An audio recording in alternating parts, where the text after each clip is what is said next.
Muy buenos días a todas, a todos, estimados y estimadas alumnas.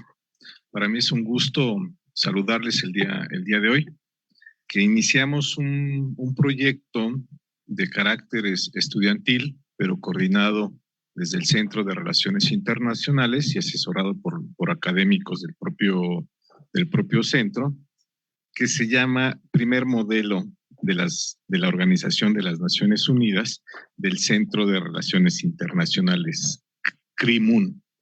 Esperamos que esta semilla pues brote, crezca, tenga frutos y que las generaciones venideras, las generaciones futuras, como diría el preámbulo también de la Carta de San Francisco, de la Carta de las Naciones Unidas, se coseche en el futuro y que mucho de lo que se va a discutir aquí sea de provecho para las generaciones venideras.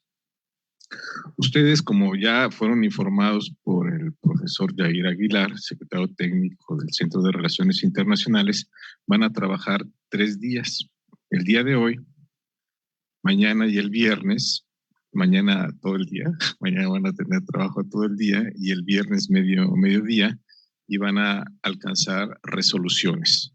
Hay 3 espacios de discusión, de acuerdo a la organización internacional.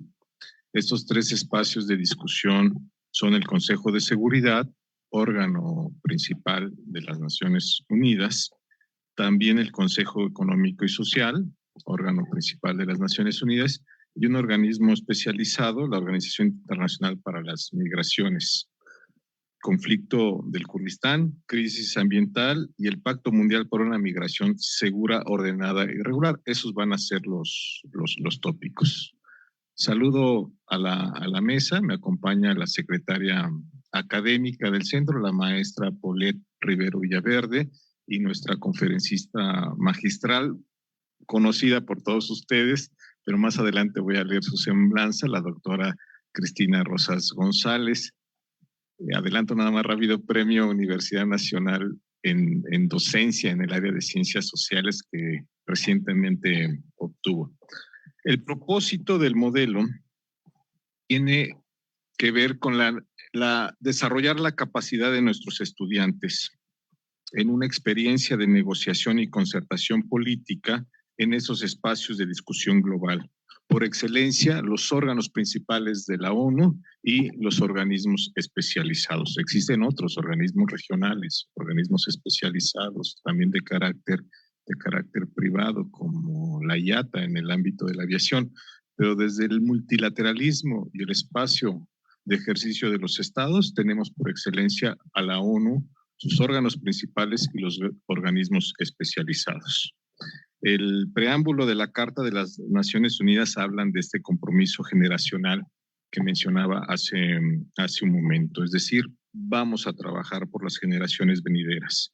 También habla de la fe en los derechos humanos, los derechos fundamentales de todas las personas, de los pueblos de las Naciones Unidas, de la justicia y el derecho internacional, del progreso social y la construcción de espacios de discusión política, espacios donde se va a expresar el interés común y la búsqueda de mecanismos de resolución de conflictos. Para los estudiantes, las estudiantes, es importante conocer la agenda global, la agenda de temas para su formación, porque sin duda estos espacios de discusión y concertación política, créanme, van a ser espacios de ejercicio laboral en el futuro para muchos de ustedes. Las relaciones internacionales no van a cambiar de pronto. La Organización de las Naciones Unidas no va a desaparecer. La discusión de la reforma del Consejo de Seguridad no se va a dar de un día a otro. Tal vez tengamos hijos, nietos, no lo sé, y esto va a seguir existiendo y ustedes van a seguir buscando espacios de ejercicio profesional. Van a discutir, me incluyo, ¿verdad? Ustedes van a discutir principalmente problemas comunes, construcción de bienes públicos comunes como la paz. Principalmente la paz y la seguridad son bienes públicos globales que se deben de construir. Y bueno, tenemos intereses comunes y por supuesto tenemos problemas comunes. No me queda más que agradecer su presencia, agradecer al profesor Yer Aguilar, al profesor Genaro Bernstein, a todos, a todas aquellas que hicieron posible este modelo. Digo, hicieron, todavía faltan 3 días, pero arrancamos con el pie derecho. Pues sin más, declaramos inaugurado este primer modelo de la Organización de las Naciones Unidas, CRIMUN, del Centro de Relaciones Internacionales, y a continuación le vamos a dar la palabra a la doctora Cristina Rosas. Nada más que antes me voy a permitir 2 minutos para leer su semblanza. Sin duda, son muchos años de trabajo, 34 años de trabajo, pero bueno, cuando uno es estudiante también hay que sumar la formación, y la doctora tiene una trayectoria muy amplia. Ella es licenciada, maestra y doctora en Relaciones Internacionales por la Facultad de Ciencias Políticas y Sociales de la UNAM, maestra en Estudios de Paz y Resolución de Conflictos por la Universidad de Uppsala, Suecia. Asimismo, también es doctora en Estudios Latinoamericanos por la Facultad de Ciencias Políticas y Sociales de esta universidad. Cuenta con una especialidad en epidemiología por la Facultad de Medicina, también de la UNAM. Es profesora de carrera de tiempo completo de nuestra facultad, donde ha laborado a lo largo de 34 años. Ha sido docente en el Colegio de la Defensa. Asimismo, a lo largo de 30 años ha sido catedrática del Centro de Estudios Superiores Navales de la Secretaría de Marina y Armada de México. Pertenece al Sistema Nacional de Investigadores, autora de numerosos artículos sobre las relaciones económicas, políticas internacionales en revistas como Comercio Exterior, Negocios, Aportes, Ciclos, Voices of Mexico, Nueva Sociedad y otras más. Es igualmente autora de un centenar de libros sobre economía y política internacionales, así como en tópicos relacionados con la seguridad nacional e internacional. Su libro más reciente se titula México y la seguridad espacial en el siglo XXI, publicado por la UNAM y el Centro de Análisis e Investigación sobre Paz, Seguridad y Desarrollo, Olof Palme. Y tiene en prensa la obra de Seguridad Extraviada. Seguro ya salió y ya vienen otros libros. Apuntes sobre la seguridad nacional de México en el siglo XXI. Ha fungido como consultora del gobierno mexicano, del sector privado y de organismos internacionales en Ginebra de comercio, regionalismo y en las negociaciones de tratados comerciales internacionales. Al igual que en los debates sobre la seguridad internacional y hemisférica. Es integrante del panel de expertos de la anterior Comisión Ambiental para América del Norte, y es también miembro del Consejo Consultivo de la Agencia Espacial Mexicana. Es presidente del Centro de Análisis e Investigación sobre la Paz, Seguridad y Desarrollo, Olof Palme.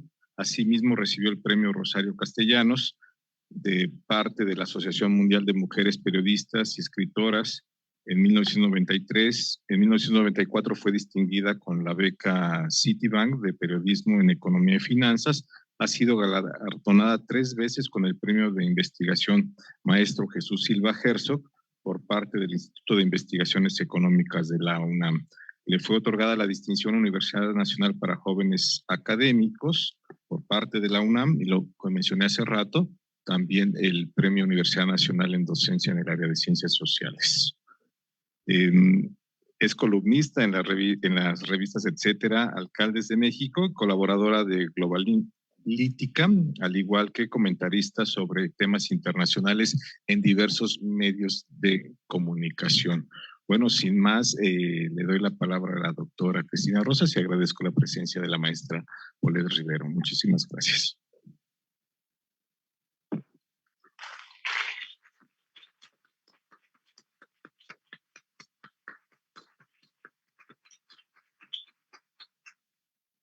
Muchas gracias. Buenos días. Agradezco la invitación del doctor Fausto Quintana y de todos los funcionarios del Centro de Relaciones Internacionales. Aprovecho también para felicitarlos a ellos y a ustedes por la realización de este primer modelo de Naciones Unidas, CRIMUN.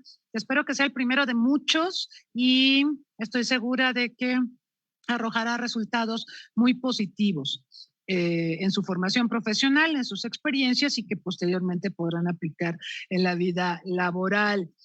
A mí me han pedido hacer una reflexión sobre el papel de la ONU en el siglo XXI y no es un tema sencillo considerando que estamos hablando de una entidad muy longeva.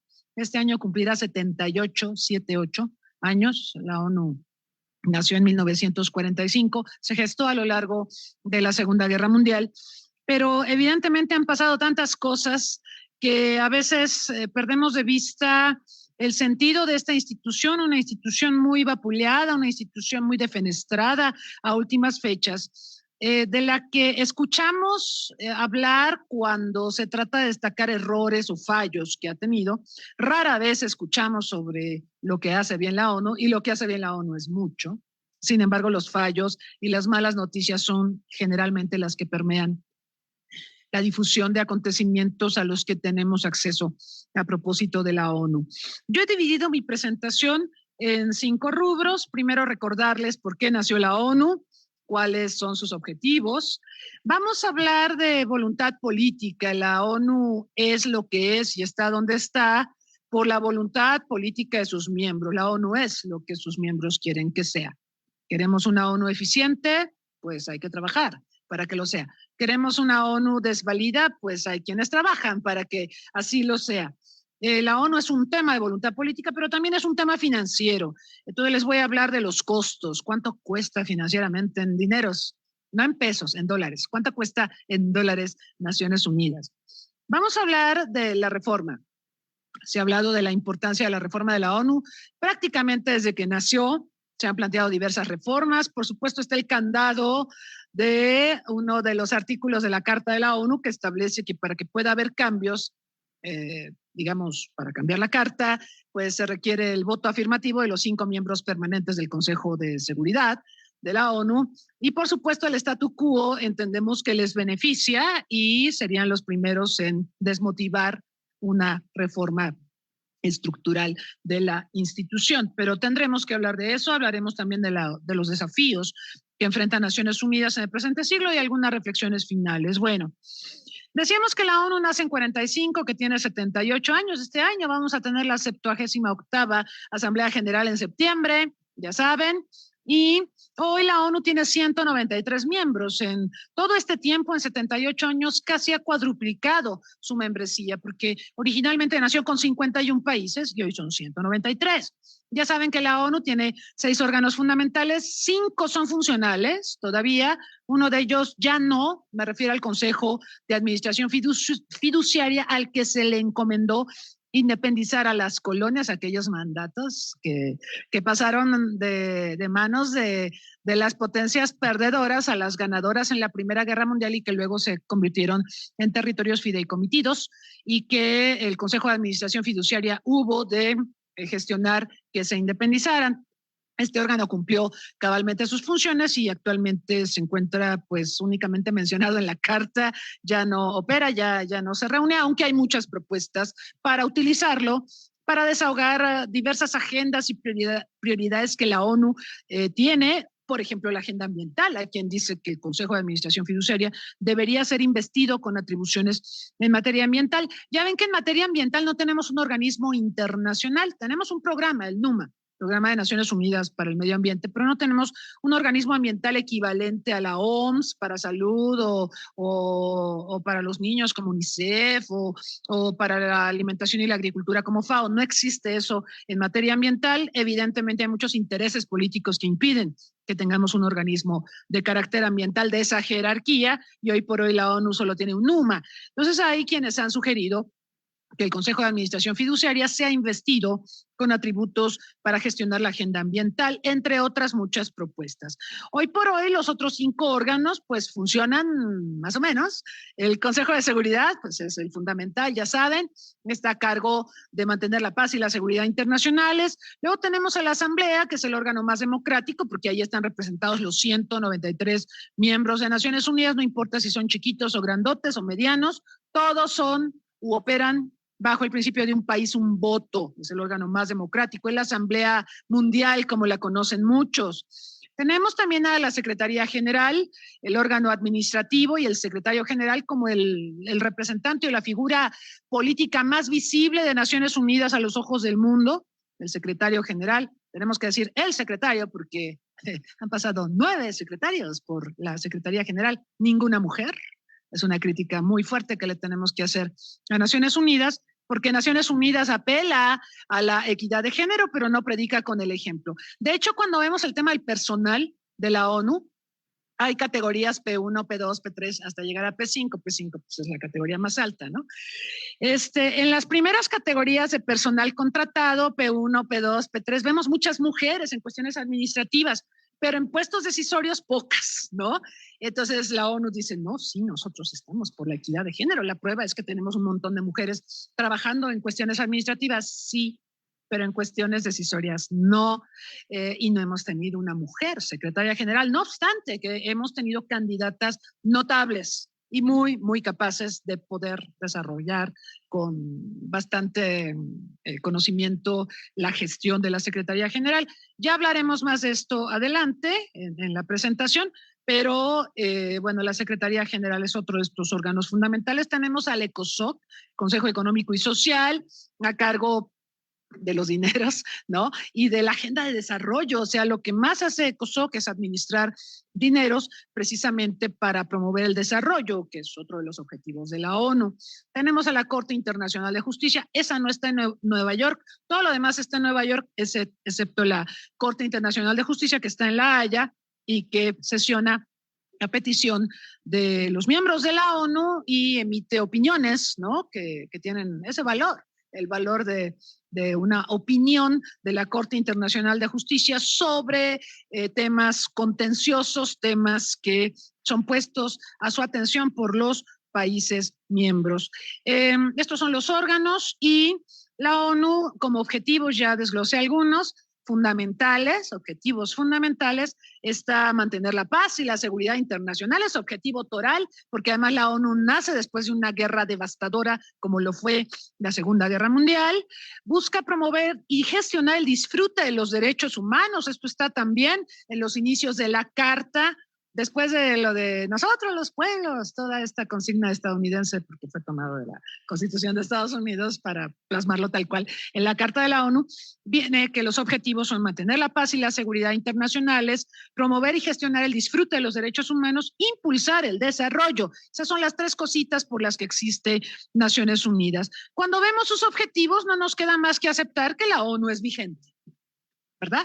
Porque estos objetivos, pues ahí están, la ONU trabaja para ellos, ya ha tenido mayor o menor éxito en la gestión de estos temas, pero son objetivos permanentes. El mundo experimenta flagelos a la paz y a la seguridad internacionales de manera permanente. El mundo experimenta desafíos en materia del disfrute y respeto de los derechos humanos. El mundo aspira al desarrollo y ahora la pandemia pues agudizó las desigualdades que ya existían previas a esta terrible enfermedad que todavía no termina y que nos mantiene a algunos con cubrebocas.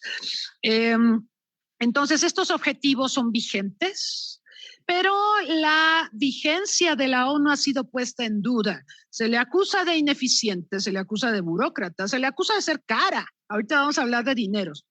Y se dice en algunos círculos que busca en un momento dado dominar y gobernar al mundo. Bueno, muchas de estas acusaciones son bastante erróneas y nos indican un desconocimiento profundo de Naciones Unidas. La ONU, para empezar, pues no es un órgano, no es un gobierno mundial, no es un organismo supranacional. Los países cuando ingresaron a la ONU firmaron, obviamente, el documento y se adhirieron a Naciones Unidas a través de las ratificaciones que sus congresos hayan hecho. Habrá quien haya hecho reservas, ¿no? Pero al final los países aceptaron formar parte de una institución intergubernamental. No hay una cesión de soberanía, o la hay de manera muy, muy pequeña, no como se hace en la Unión Europea. Ahí sí, cuando ingresas te tienes que ceñir a los órganos supranacionales de la Unión Europea y tienes que ceder una parte sustancial de tu soberanía. Naciones Unidas no podía ser así porque el artífice de Naciones Unidas fue Estados Unidos. Y a Estados Unidos no le gusta que lo mangoneen y le digan lo que debe hacer, ¿verdad? Entonces diseñó a Naciones Unidas y la Carta de Naciones Unidas tiene mucho de lo que interesa a Estados Unidos de este organismo, precisamente para poder gestionar la política mundial, hay que decirlo, a partir de sus intereses instrumentales particulares. Bueno, dicho esto, yo quisiera insistir también en que la ONU depende mucho de la voluntad política de sus miembros. ¿Voluntad política qué significa? Que los 193 miembros que forman parte de la ONU tienen derechos, por supuesto, y tienen responsabilidades. Hay muchas responsabilidades que a mí me parecen no todos los miembros cumplen. A cabalidad, estaba hablando de Estados Unidos. Bueno, nos gusta hablar mal de Estados Unidos, entonces vamos a seguir con la tradición. Es una tradición milenaria. Estados Unidos no paga a tiempo sus cuotas. El pago de cuotas, ¿sí?, es importante para la salud financiera de la institución. Estados Unidos aporta el 22% del presupuesto de la ONU, es más de la quinta parte, cuando paga, claro. Con Trump, nosotros sabemos que Trump defenestró a los organismos multilaterales, se salió de UNESCO, amenazó con irse de la Organización Mundial de la Salud, se salió de la Organización Internacional del Café, etcétera. Él no era nada multilateral, nada institucional y pues era bastante visceral. Y hubo un rezago considerable en el pago de cuotas de Estados Unidos a Naciones Unidas. Biden prometió desde que llegó a la presidencia que se iba a poner a mano. No es sencillo, porque hay varias entidades dentro de Estados Unidos que son las que tienen que hacer obviamente las adjudicaciones para poder pagar las contribuciones de Estados Unidos a Naciones Unidas. Ha pagado, pero no ha pagado totalmente. El segundo miembro que aporta más dinero a la ONU, ¿quién creen que es? ¿Quién creen que es? China, claro, tenía que ser, ¿verdad? China se ha ido empoderando, bueno, todo el mundo habla de un nuevo bipolarismo y todo esto. China ahora aporta el 12%, superó a Japón. Japón anda en 8.5%. Antes era Japón el segundo. Bueno, pues ahora superó China, porque China entiende que el que paga manda, ¿verdad? Ahora, lo importante es que si pagas, pues pagues a tiempo. Hay esta costumbre de que son muy pocos los países que pagan a tiempo y además lo cacarean mucho, ¿no? Dice Suecia, yo pagué a tiempo.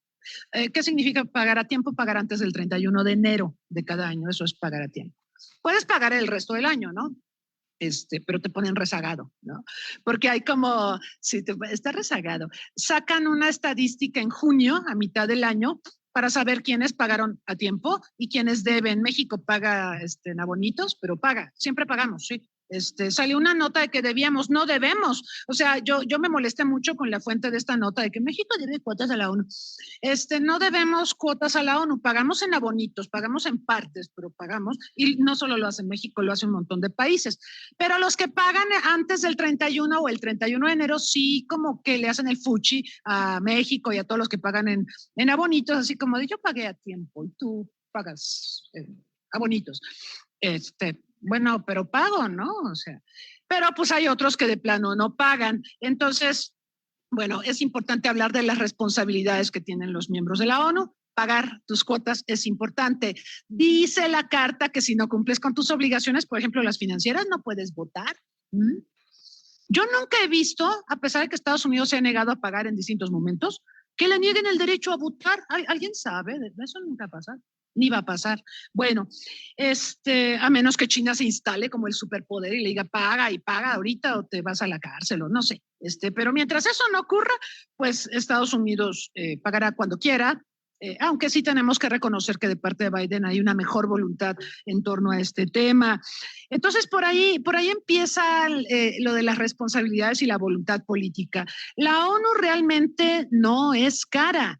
El presupuesto base de Naciones Unidas es de 3.012 millones de dólares. De los que 3.012, ¿sí? De los que el 20%, ahorita voy a regresar a este tema, se destinan a misiones políticas especiales. Las misiones políticas son como las operaciones de paz, con la diferencia de que las operaciones de paz tienen presupuesto propio, ¿sí? Y en cambio, de estos 3.012 millones que tiene la ONU en su presupuesto base, tiene que hacer todo. Niños, salud, alimentación, fenómenos naturales, refugiados.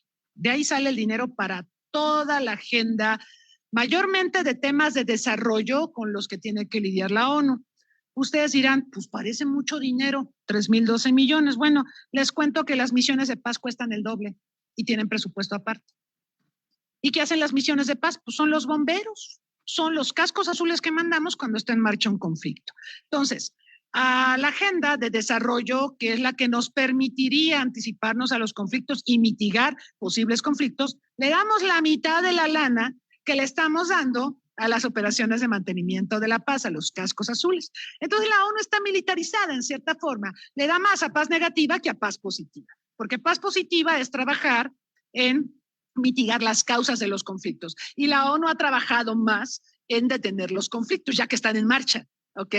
Entonces está militarizada. Su presupuesto debería cambiar, esta es una discusión que deberíamos de tener como comunidad internacional, poner más dinero en el presupuesto base de Naciones Unidas para que la ONU pueda anticiparse a resolver pobreza, desigualdades, enfermedades, refugiados, todos estos problemas que están vinculados a la agenda de desarrollo y que están escasamente financiados. Y esto permitiría mitigar la necesidad de misiones de paz, porque las misiones de paz ocurren cuando tenemos un conflicto en marcha. Queremos prevenir conflictos, hay que financiar la prevención.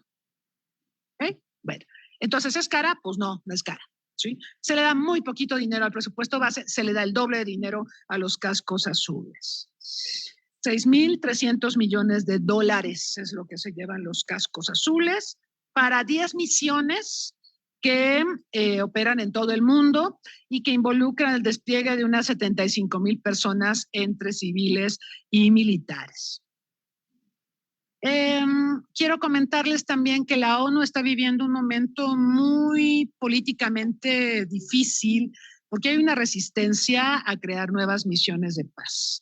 El Consejo de Seguridad, que es el que autoriza las misiones de paz, es el que autoriza todo lo que tenga que ver con mantenimiento de la paz y la seguridad internacionales, se ha mostrado reticente a crear nuevas misiones de paz y la idea es liquidarlas, finiquitarlas y apoyar lo que serían misiones políticas. ¿Por qué? Porque ya no se quiere gastar en operaciones de paz y se quiere que el presupuesto base de la ONU, esos 3,000 millones de dólares, que es nada para atender todos los problemas mundiales, también se hagan cargo de las misiones políticas. Eso se me hace injusto, ¿sí?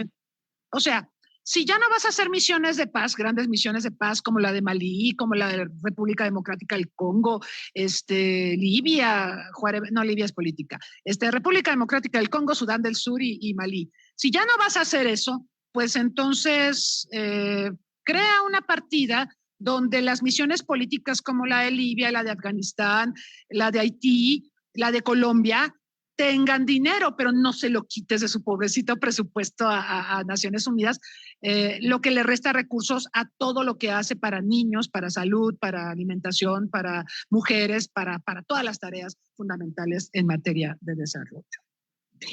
Entonces ahí tenemos un problema y tendremos que tener una discusión sobre el futuro de las operaciones de mantenimiento de la paz. Entonces, la ONU está gastando más en bomberos, en mitigar conflictos, que en prevenirlos. Eso es, ¿no? Es una mala inversión. Si yo fuera asesora financiera, le diría a la ONU, estás gastando mal tu dinero, ¿no? O sea, en lugar de gastar en prevención, gastas en incendios, ¿no? En apagar incendios. Esa no es una buena inversión. Mejor invierte en prevención. Eso le diría a un asesor financiero a Naciones Unidas. Bueno. La importancia de la reforma. Yo hablé de lo político y de lo financiero porque son dos puntos torales para un organismo que ha sido tan longevo, ya es septuagenario, ya va a ser pronto octogenario, faltan 2 años para que cumpla 80, ¿sí? Y bueno, las instituciones evolucionan más lentamente que las sociedades y estamos en un momento de grandes cambios donde podemos ver que el mundo en que nació la ONU es muy distinto del mundo actual. Entre los cambios que yo podría destacar en estos 78 años, indicaría yo primero el papel del Estado. Tenemos actores estatales prominentes, pero también tenemos actores no estatales sumamente importantes que no podemos obviar.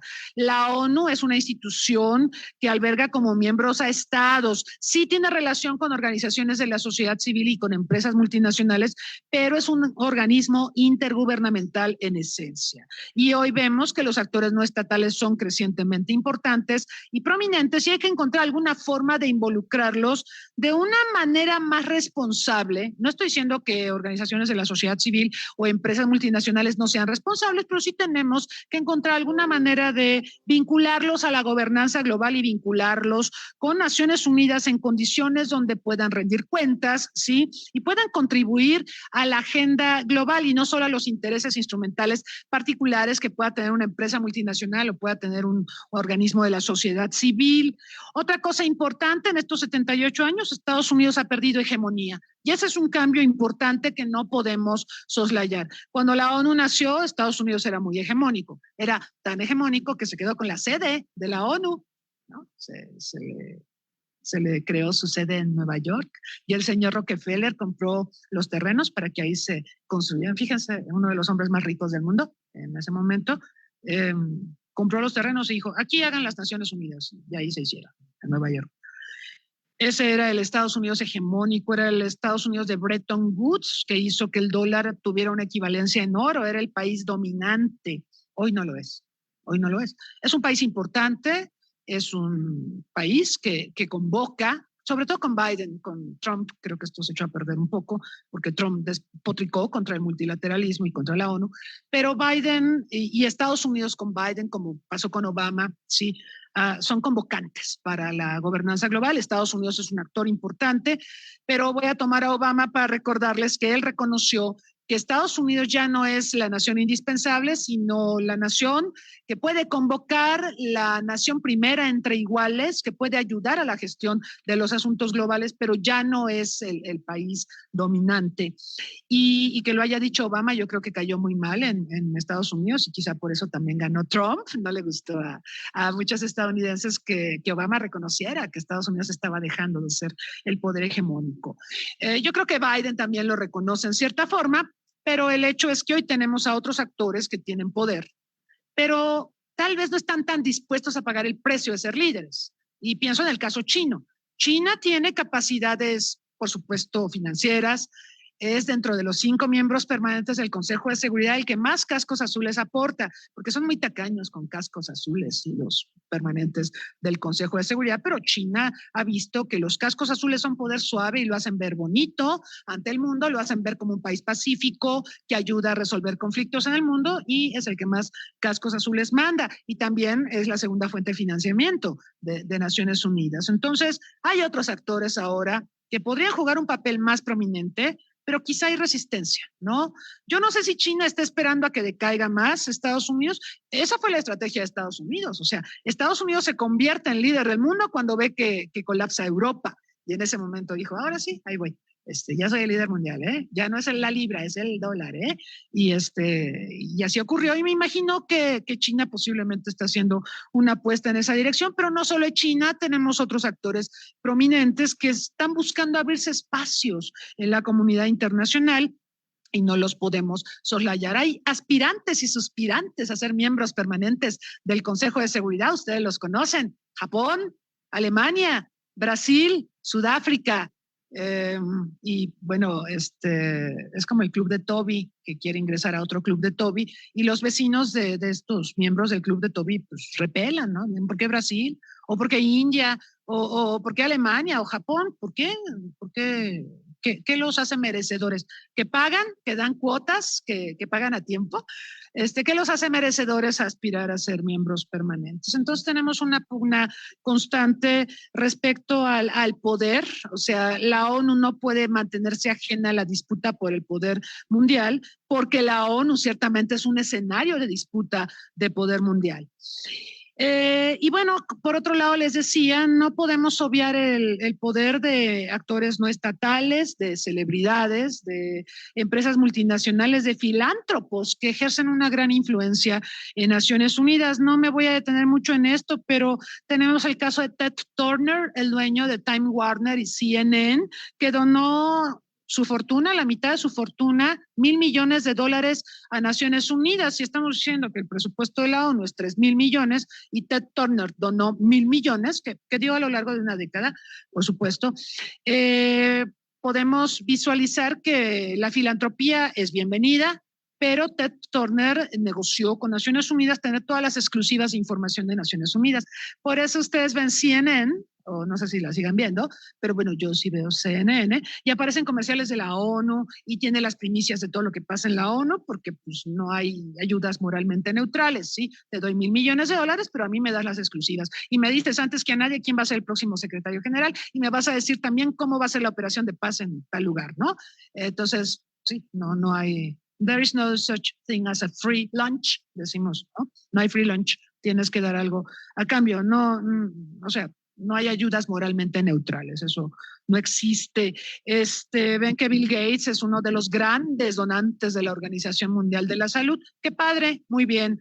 El problema es que él fija la agenda de la Organización Mundial de la Salud, ¿sí? A él le interesan ciertas enfermedades, ciertas agendas, y esto choca con la agenda que debe tener la Organización Mundial de la Salud para todas las enfermedades y todas las cuestiones de salud pública, no solo las que le importan a Bill Gates. Entonces, esta es una tensión que está enfrentando la ONU cada vez más intensa, ¿sí? Porque por un lado, el que dona, pues quiere privilegios, ¿no? Es como cuando Estados Unidos se salió de la UNESCO, llegó a Emiratos Árabes Unidos y dijo, ¿cuánto necesitas? ¿Cuánto te daba Estados Unidos? Te lo doy yo. ¿Pero qué quieres a cambio, Emiratos?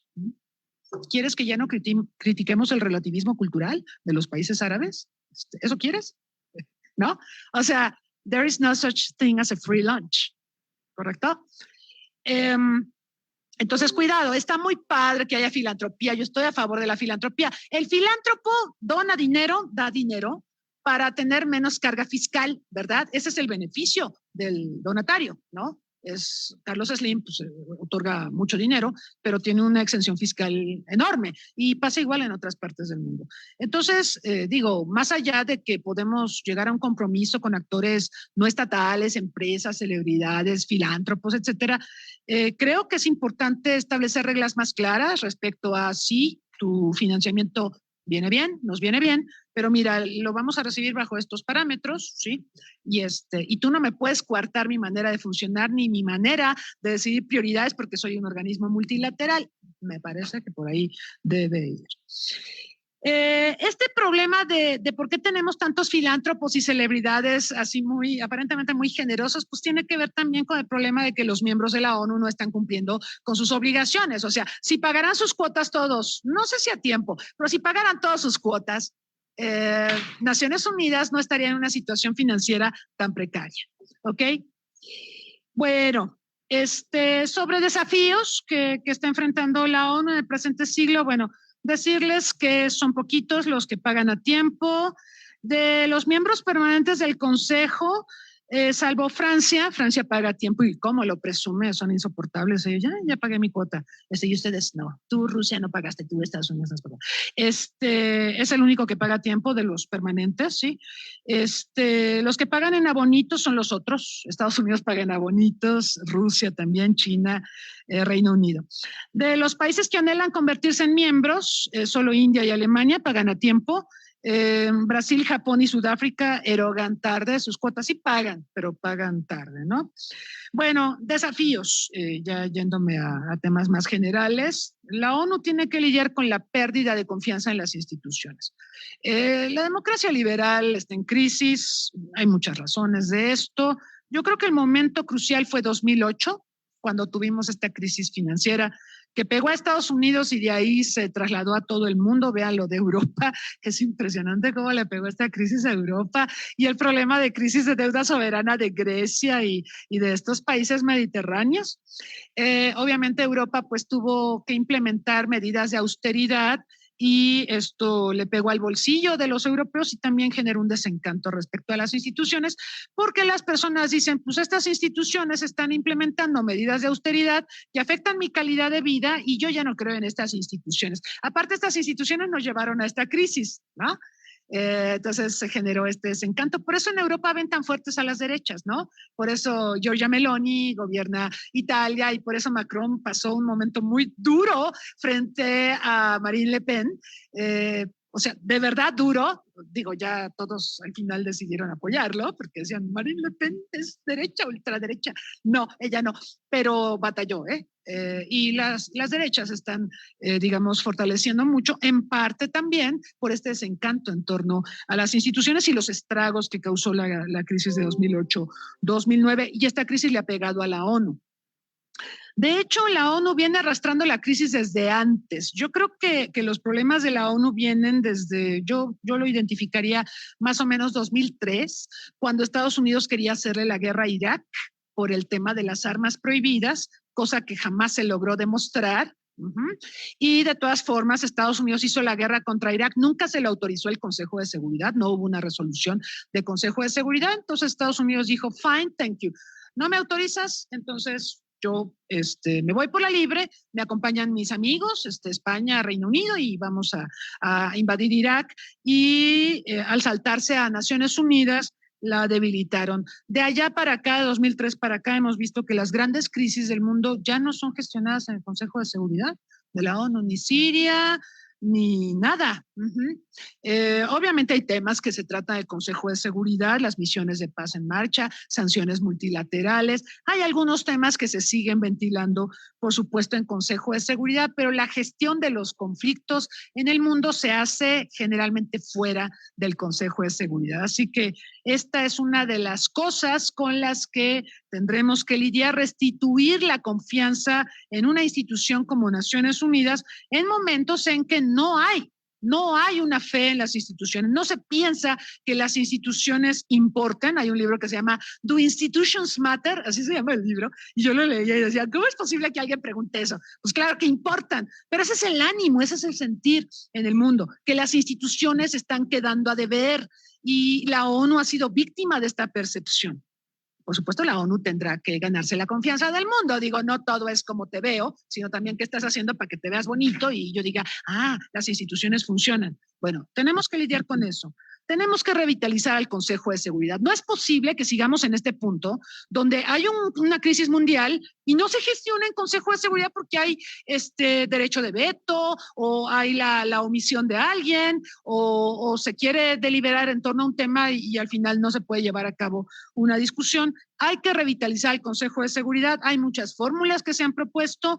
Hay grupos de trabajo en este momento trabajando, valga la redundancia, en propuestas de reforma a la ONU. Obviamente, Consejo de Seguridad siempre está en la lista que encabeza la propuesta de reformas. Hay quien dice que se puede democratizar el Consejo en sus métodos, más que hacer una reforma institucional que implique abrir la Carta de la ONU, cosa que sería extremadamente complicado.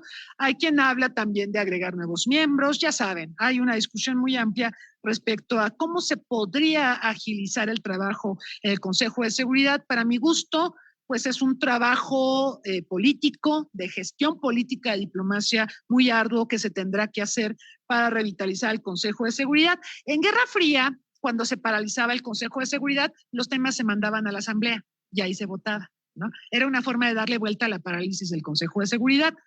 Cuando acabó la Guerra Fría, se acabó durante un tiempo la parálisis del Consejo de Seguridad y ya la Asamblea pasó a un segundo plano, ¿no?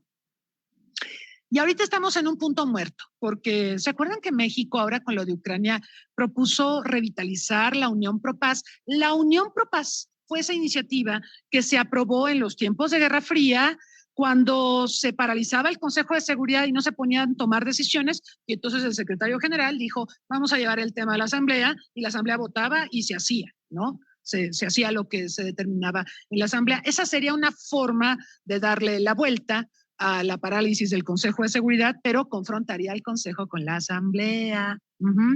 Pero si generamos consensos y trabajamos debidamente los grupos regionales, les recuerdo que la Asamblea opera por grupos regionales. GRULAC es el grupo de América Latina y el Caribe. Tenemos el grupo europeo, donde está también Canadá, Australia, Nueva Zelanda e Israel. Israel está en el grupo europeo. Luego tenemos al grupo africano y luego el del Lejano Oriente. Entonces, si logramos trabajar con los grupos regionales respecto a ventilar los grandes temas de la institución en asamblea y revitalizamos la Unión Pro Paz, es probable que por ahí podamos hacer cosas, ¿sí? Y no es ilegal. Esta resolución Unión Pro Paz posibilitó que se activara Naciones Unidas en un momento muy álgido de la Guerra Fría. Y bueno, hay que revisar la historia y buscar soluciones en esta historia. Tenemos a los otros órganos. Fíjense que cuando hablamos de reforma de la ONU, miramos al Consejo y nos olvidamos de los otros órganos. Hay que mirar a los otros órganos. Ahorita les hablé de la Asamblea, pero también tenemos que pensar en el ECOSOC, en la Secretaría General, en la propia Corte Internacional de Justicia, dinamizarlos, usarlos más frecuentemente, empoderarlos, visibilizar su trabajo. Mucha gente cree que la ONU es el Consejo de Seguridad nada más y por eso dicen, ay, pues no sirve. Pues es que es mucho más. Hay que visibilizarlo, no hay que cacarearlo. Si tienes tantas cosas, la ONU es tantas cosas. Es Unión Internacional de Comunicaciones, es FAO, es género, es niños, es todo. Esto, no hay tema que no esté cubriendo Naciones Unidas. Ahorita en los temas de derechos humanos se está hablando de los derechos de las personas con capacidades diferentes y también de los derechos de las personas de la tercera edad, ¿no? O sea, la ONU está avanzando en muchas agendas y eso no se está discutiendo, ni se está cacareando, ni se está viendo. Yo creo que hay que mejorar lo que sería la política de comunicación social de Naciones Unidas y de todas las cosas que hace bien, difundirlas, porque de otra manera sí nos quedamos todos deprimidos y decimos, ay, la ONU, ay, el Consejo, ay, la Asamblea votó para sancionar a Rusia, pero no pasó nada. Claro que nos deprimimos, ¿no? Pero si viéramos todo el trabajo cotidiano que hace la ONU, pues quizá podríamos cambiar hasta el ánimo internacional. Otros retos, desafíos, pues es cumplir con los ODS, los Objetivos de Desarrollo Sostenible, recordando que el desarrollo, no solo la paz, no solo derechos humanos, el desarrollo es un objetivo fundamental de Naciones Unidas y los ODS, tristemente hay que decirlo, fueron barridos por la pandemia. No hay ODS de los 17, no hay uno solo que haya salido bien librado de la pandemia. De hecho, hay un informe del PNUD, del Programa de Naciones Unidas para el Desarrollo, que documenta los estragos de la pandemia en todos los ODS. El tercero es el de salud. Bueno, ese le dio en toda la tarde, ¿verdad? Pero a todo lo demás, educación, equidad, acceso al agua, ciudades sostenibles, a todos les pegó y les recuerdo, los ODS se supone que tenemos que cumplirlos en 2030 y 2030 ya va a ser, estamos en 2023, no falta nada y ahora nos están diciendo que no hay dinero para ODS, que porque los estragos de la pandemia implican inversiones millonarias para poner de pie a las economías de los países del mundo. Nunca hay dinero, ¿verdad? Siempre hay algo, siempre pasa algo que nunca hay dinero, pero los ODS son un compromiso político de la comunidad internacional y hay que tratar de revitalizar, de renovar el compromiso en torno a ellos. Tenemos que trabajar en la prevención de los conflictos armados, esto que veíamos de que la ONU pues manda bomberos para detener crisis, pero no trabaja en la prevención. Eso debe cambiar. Yo sé, y políticamente hay que analizarlo. Yo trabajé un tiempo en la Universidad de Naciones Unidas en Tokio y ahí llegaban todos los jerarcas de todos los órganos de la ONU. Alguna vez llegó Mary Robinson, que en ese tiempo fue presidenta de Irlanda y en ese tiempo era la titular de Derechos Humanos de ONU. Ella llegó a decirnos, bueno, pues yo tengo la agenda más fea de Naciones Unidas y todos decíamos, ah, caray, ¿y por qué?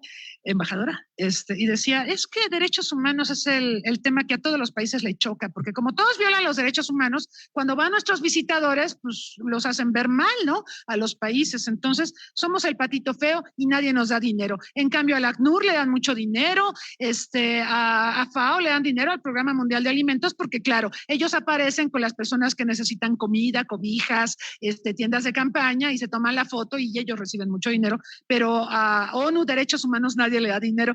Y yo me quedaba pensando, híjole, esto de la relación interinstitucional, qué difícil es, ¿no? Porque tú hablas de ONU y piensas que todos caminan en la misma dirección y hay un montón de recelos entre las agencias, ¿no? ¿Por qué le dieron cobertura a ACNUR? Si yo soy UNICEF, yo cuido por los niños, ¿no? Y así, ese tipo de cositas que no vemos, pero existen, ¿no? El trabajo interinstitucional. Por supuesto, está OCHA. OCHA es la que trabaja para situaciones de emergencia, trabaja bastante bien y coordina a UNICEF, a la ACNUR, a la OMS, etcétera, para brindar asistencia. Por ejemplo, ahora en Turquía hay un trabajo muy importante de Naciones Unidas y de OCHA. y de asuntos humanitarios, por supuesto, pero en otros momentos es muy difícil la colaboración entre ellos y hay una pelea por presupuesto, evidentemente, ¿no? Entonces, temas sensibles como derechos humanos pues, van a tener poquito dinero y habrá que ver cómo cambiamos esa situación.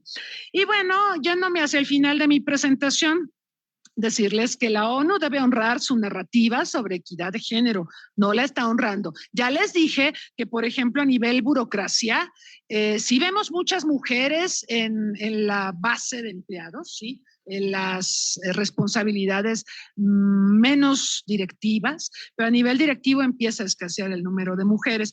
Y bueno, tenemos 9 secretarios generales en la historia de la ONU, todos hombres. Eso tiene que cambiar.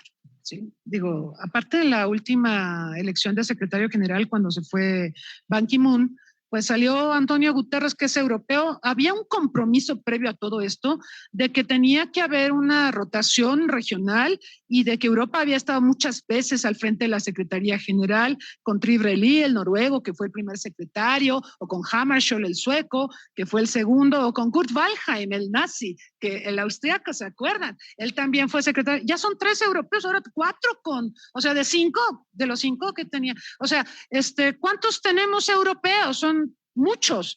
¿Y dónde está la representación geográfica? ¿No se supone que la ONU funciona a partir del principio de representación geográfica? Punto número 1. Y nos pusieron un europeo. Punto número 2. Para elegir a Antonio Guterres se hizo un proceso un poco más democrático. Los suspirantes comparecieron ante Asamblea General y explicaron su programa si fueran electos secretarios. Y hubo muchas mujeres muy prominentes, entre ellas Helen Clark, la ex primera ministra de Nueva Zelanda, y ahorita les cuento chismes, que parecía la figura idónea. Le dieron el PNUD a Helen Clark, estaba en PNUD de hecho, pero al final eligen un hombre cuando había mujeres muy destacadas que pudieron haber tomado la batuta. Entonces, lo que tenemos que buscar ahora, y yo creo que se tiene que hacer también por grupos regionales, yo espero que el GRULAC trabaje bien este tema. Queremos una mujer en Naciones Unidas y queremos que sea latinoamericana. Y tenemos maravillosas candidatas para ocupar el cargo. México tiene una candidata formidable, Alicia Bárcena, que dirigió a la CEPAL, que ahorita es nuestra embajadora en Chile, y es muy posible que si trabajamos bien ese tema, tengamos a una mujer y mexicana, además, al frente de Secretaría General. Pero sí lo tenemos que hacer por grupo regional, irlo trabajando. Alicia Bárcena fue subsecretaria y trabajó los dineros de la ONU en los tiempos de Ban Ki-moon. Luego dijo, me voy a CEPAL porque no puedo trabajar con Ban Ki-moon. Se fue a la CEPAL y ahorita está en Chile como nuestra embajadora, pero tiene una trayectoria diplomática impecable y el expertise y el conocimiento y es bastante conocida en el mundo, en la alta política de Naciones Unidas, entonces esperemos que podamos avanzar con esa agenda. También el papel del secretario general. Estamos hablando de que queremos una mujer y todo esto con aptitudes, claro, no porque sea mujer. O sea, esto de que hay que poner mujeres por la cantidad, no, por aptitudes. Si tiene la aptitud y es mujer, adelante, ¿no? Pero la otra cosa es el papel del secretario general como ofertante de buenos oficios o como mediador en las crisis que enfrenta el mundo. Necesitamos que sean más asertivos. Yo creo que desde Hammarskjöld, y les estoy hablando de los años 60, no hemos visto un secretario general asertivo, como que operan con miedo. Bueno, a Hammarskjöld lo mataron, ¿no? Hammarskjöld fue el mediador en la crisis del Congo belga, y se estrelló su avión cuando iba a mediar en la crisis del Congo belga y todos se quedaron así como, ups, ¿no? O sea que si soy asertivo, así me va, bueno. Y claro que eso pegó en el ánimo, obviamente, de todos los sucesores de Hammarskjöld, pero tendríamos que encontrar formas, porque el secretario general es una figura muy prominente en la política mundial, es alguien a quien reciben, Putin lo recibió, en el foro de San Petersburgo, que es como el foro de Davos. Putin tiene el suyo, por supuesto, creo su foro de San Petersburgo. Fue ahí, Antonio Guterres lo recibió, hablaron, luego se fue con Zelensky, habló con él. O sea, hay cosas que el secretario puede hacer que no pueden hacer otras personas, que no pueden hacer otros países, ¿no? A eso me refiero. Y bueno, esto debería de llevar a una participación mucho más asertiva y claro, con inteligencia, por supuesto, diplomáticamente hablando, de parte del secretario general. Otros desafíos incluyen gestionar conflictos internacionales con equidad, porque creo que los ojos del mundo están muy, muy en la guerra de Rusia y Ucrania, que por supuesto atenta contra la seguridad internacional, contra la seguridad europea y contra el funcionamiento del Consejo de Seguridad. Hay que decir que la peculiaridad de esta guerra es que esta guerra tiene paralizado el Consejo de Seguridad, que ya estaba así como, ¿no? Con Alzheimer y problemas, ¿no? Anquilosado. Pero este conflicto entre Rusia y Ucrania vino a paralizar los trabajos del Consejo de Seguridad, por eso es un tema relevante para Naciones Unidas y por eso esperamos más del secretario general, porque si tienes paralizado el Consejo, tú, secretario general, tienes la obligación de coadyuvar a la gestión de los conflictos internacionales, incluso con más ímpetu, con más empeño. Pero hay otros conflictos de larga data que no estamos viendo y que son gravísimos. Malí, Afganistán, se salió a Estados Unidos, regresó el Talibán y la cosa está terrible. Bueno, aparte cuando regresó el Talibán, el Consejo de Seguridad aplicó sanciones y lo están pasando muy mal la población, ¿sí? Porque están teniendo impactos humanitarios. Se supone que las sanciones deben medir hasta dónde se aplican al régimen, en este caso a los talibán, y hasta dónde están teniendo derivaciones humanitarias. Ahorita la situación en Afganistán es terrible, porque antes del regreso del talibán, Afganistán vivía en un 60% de la asistencia internacional y esta cesó en el momento en que llegó el talibán de regreso. Entonces, es una situación desesperada. Eso hay que atenderlo. Yemen, ¿qué les digo de Yemen? Es desastre. República Democrática del Congo, desastre. Siria, desastre, y no solo por el temblor. Entonces, estos son crisis que hay que atender y donde esperamos ver más a Naciones Unidas. Tiene que hacerse más presente. Lo otro, se los había mencionado ya, la ONU requiere un mayor financiamiento a su presupuesto base. Hay que invertir más en paz positiva, es decir, en las causas de los conflictos, no solo en cascos azules y paz negativa. Los cascos azules son paz negativa, parar el conflicto, parar la violencia. No, tenemos que avanzar en la paz positiva. La partida presupuestal para el desarrollo tiene que ampliarse, la que tiene la ONU, y gestionarse debidamente con un enfoque preventivo, no reactivo. Otros desafíos, pues hay que ver por la agenda ambiental, la agenda económica, la agenda energética, la cultural, la destrucción de patrimonio en conflictos armados, que por ejemplo es un mandato que tienen los cascos azules que están en Malí, proteger patrimonio cultural. Esto es algo nuevo. También está cambiando el perfil de las misiones de paz. Ahora se les encomienda no solo proteger a las personas, sino proteger al patrimonio cultural, lo cual es sumamente interesante. Pues bueno, hay que gestionar los aspectos culturales, la equidad de género, la salud. Viene otra pandemia, ya viene el H5N1, no sé si ya lo vieron, pero viene una gripe aviar que muy posiblemente va a pegar. Ya le pegó a una niña en Perú, ya se infectó de gripe aviar. Estamos viendo cómo reacciona la niña, si genera anticuerpos, pero se está perfilando otra pandemia muy devastadora. Entonces, esperemos que no, esperemos que estemos equivocados y no, pero pandemias vamos a tener muchas, ¿sí? Y cada vez más devastadoras. Entonces, tenemos que invertir en salud, tenemos que invertir en desarrollo y tenemos que invertir en salud. También lo alimentario. Tenemos el Programa Mundial de Alimentos y hay países que viven de los alimentos que les suministra el Programa Mundial de Alimentos. Esto es un trabajo que hay que hacer cotidianamente y tenemos que garantizar el correcto financiamiento de todos estos recursos para cubrir estas agendas satisfactoriamente. Tenemos que mejorar los esquemas de gobernanza global desde la ONU, buscando una mayor concertación con estados, pero ya decíamos también con otros actores prominentes que no son estados como empresas, sociedad civil, celebridades y demás actores. Tenemos el ejemplo de la OMS, yo siempre lo traigo a colación porque la OMS nos está ofreciendo un modelo de gobernanza global que es la diplomacia para la salud global. Según la diplomacia para la salud global en la OMS, tenemos en la misma mesa de negociaciones a la OMS, a estados, a las farmacéuticas, a ONGs y a celebridades como Bill Gates y como Carlos Slim. Están en la misma mesa de negociaciones. Estamos de acuerdo en que todos estos actores son diversos y que tienen incluso intereses divergentes. ¿En qué consiste la diplomacia para la salud global? En encontrar puntos de coincidencia entre estos actores divergentes, ¿sí? Y se están encontrando. porque creo que ya todo el mundo entendió que sin salud no somos nada, no vamos a hacer absolutamente nada. Las empresas requieren consumidores. Si se mueren por una pandemia, pues ya valieron. Las farmacéuticas requieren clientes. Si se les muere la gente por una pandemia, ya valieron. La OMS, pues su papel es velar por la salud mundial, igual que la OPS, igual que los estados. ONGs, pues necesitan presupuesto, tienen que velar por la salud. Y las celebridades quieren descargas fiscales. Entonces, todos quieren algo, ¿sí? Todos quieren algo. Los tenemos en la mesa. Pues hablamos con cada uno y le decimos, mira, las prioridades de la OMS son esta, tú puedes hacer esto, tú esto, negocian y tenemos gobernanza para la salud global. Se está haciendo en la OMS, mi propuesta es que analicemos el modelo OMS de diplomacia para la salud global ya a nivel de Naciones Unidas, ¿sí? O sea, la OMS nos está proveyendo en el tema de salud una forma de tener gobernanza. Ahora vamos a explorar la posibilidad de hacerlo ya a nivel de Naciones Unidas. Es sumamente valioso e interesante lo que está haciendo la OMS.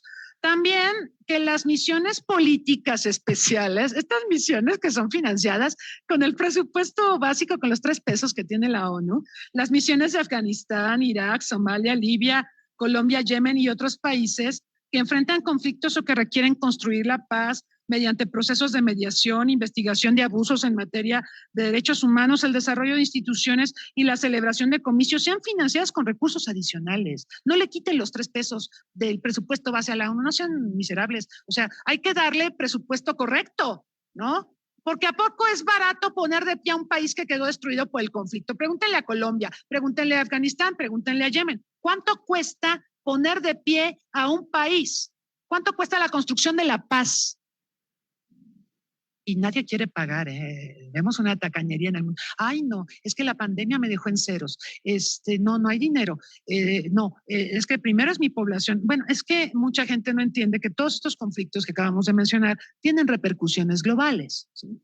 Y bueno, ahora te salen con que no, pero es que lo estoy mandando a Ucrania. Sí, bueno, pero Ucrania es uno de varios, ¿no?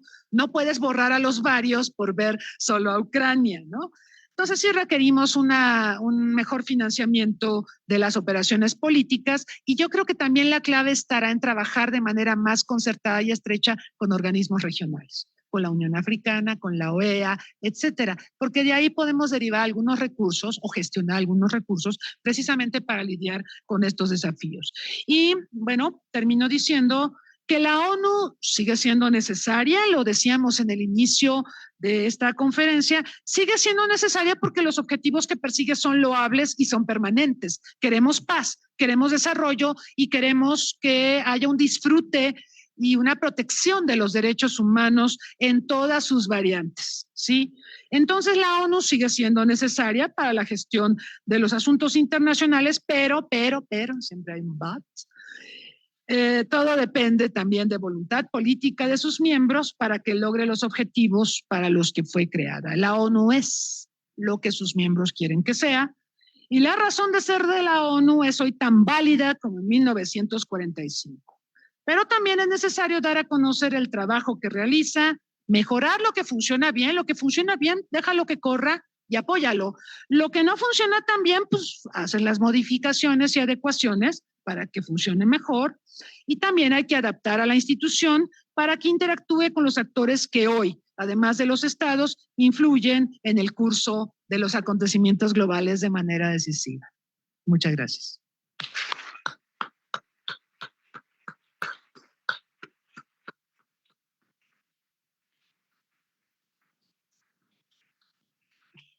Doctora María Cristina Rosas, pues yo encantado, es un gusto haberla escuchado. Tengo aquí muchas notas. Creo que se puede escribir, como ya lo he hecho, muchos libros sobre las Naciones Unidas, desde los temas de la cuestión del presupuesto, la manipulación en el pago de las cuotas, el problema de comunicación social, el tema de género y todo lo que nos dijo. Es un curso, una conferencia magistral, curso intensivo sobre la Organización de las Naciones Unidas. Pero miren, antes de que iniciara la conferencia, le comentaba a la doctora la necesidad de interactuar. Entonces, después de decir unas pequeñas reflexiones, aprovechen este tiempo de 3-4 minutos para que formulen entre 3 y 4 preguntas, ahora que van a trabajar el tema de migración, de medio ambiente, conflictos o crisis regionales, aprovechen la oportunidad de que contamos con la doctora en este momento y le preguntan a ella, no a mí, le hacen las preguntas en un momento. Quisiera decir, agradezco la presentación informada, puntual de la doctora Cristina Rosas, que los problemas que enfrenta la humanidad son serios y van creciendo. Efectivamente, la pandemia pues desnudó a la sociedad global en cuanto a la infraestructura de salud, las posibilidades financieras para hacer rescates al sector empresarial, particularmente micro y mediano empresarial, y también para apoyar a aquellas personas que más sufrieron fuera del sector empresarial. Previo a la pandemia y previo a la crisis que ya mencionó también la doctora de Lehman Brothers, la crisis del 2007-2008, que justo generó un efecto dominó a nivel mundial, nosotros teníamos 800 millones de pobres a nivel global. Actualmente pues ya se hizo una U y se está invirtiendo la tendencia y vamos a llegar en los próximos años a 1,000 millones de pobres en pobreza extrema, en inseguridad alimentaria. Estos son datos, cifras de los años 80, principios de los 90, cuando apenas estaban implementando los objetivos de desarrollo del milenio y posteriormente los objetivos del desarrollo sostenible, que efectivamente no se van a alcanzar. Va a haber más pandemias, sin duda, y bueno, no solamente el tema de las pandemias, el tema de la inseguridad en materia de salud y de infraestructura. Nosotros hemos sido testigos en este país y no podemos profundizar en este momento en eso. Se han alcanzado o ya se han traspasado las fronteras planetarias, particularmente en el tema de cambio climático, en el tema de la pérdida de biodiversidad. Ya no hay mucho que hacer al respecto. Se va a vivir en procesos de adaptación, pero tampoco podemos seguir permitiendo la degradación del medio ambiente. Los conflictos mundiales, bueno, en este momento estamos enfocados por la opinión pública y por el papel de las grandes potencias en la invasión y la agresión de Rusia a Ucrania, pero se mantiene República Democrática del Congo. Tenemos el problema en Sudán. Por supuesto, Boko Haram haciendo destrozo en una parte de África. En Centroamérica tenemos problemas ambientales, personales, de seguridad pública, pobreza extrema, que están obligando a miles de personas a emigrar, a generar esas grandes caravanas de migrantes hacia los Estados Unidos. Creo que sí debemos de ampliar nuestra perspectiva de conflictos regionales. Dos cosas más que quisiera destacar de la presentación. La voluntad de los estados. Las Naciones Unidas funcionan gracias a la voluntad de los estados, a la aportación. Las Naciones Unidas no es una entidad separada de los estados, de los gobiernos y de los pueblos a nivel mundial. Son el reflejo de las relaciones de poder y la participación del conjunto de estados, de actores en la sociedad global. Entonces, no veamos a las Naciones Unidas como un organismo que quiere imponer la paz, sino es la proyección de los propios estados de conseguir escenarios de paz y de seguridad humana para todas las personas. Partamos de eso. Y también la complejidad de las Naciones Unidas. Se habló de los órganos principales, que como ustedes ya mencionaron, 4 funcionan muy bien y uno se espera que logre funcionar. No llevemos la discusión solo en estos órganos. Pensemos en la Organización Internacional de Telecomunicaciones, en ACNUR, en el Programa Mundial de Alimentos, la Organización Mundial de la Salud, el Programa de Desarrollo de las Naciones Unidas, y todos aquellos no los voy a repetir, pero bueno, también se incluyó la FAO y otros organismos y programas especializados de las Naciones Unidas. El tema fundamental que nos puede ayudar a reflexionar sobre el ejercicio que ustedes van a hacer más adelante tiene que ver con lo que mencionó en cuanto a los desafíos. El mundo ha cambiado.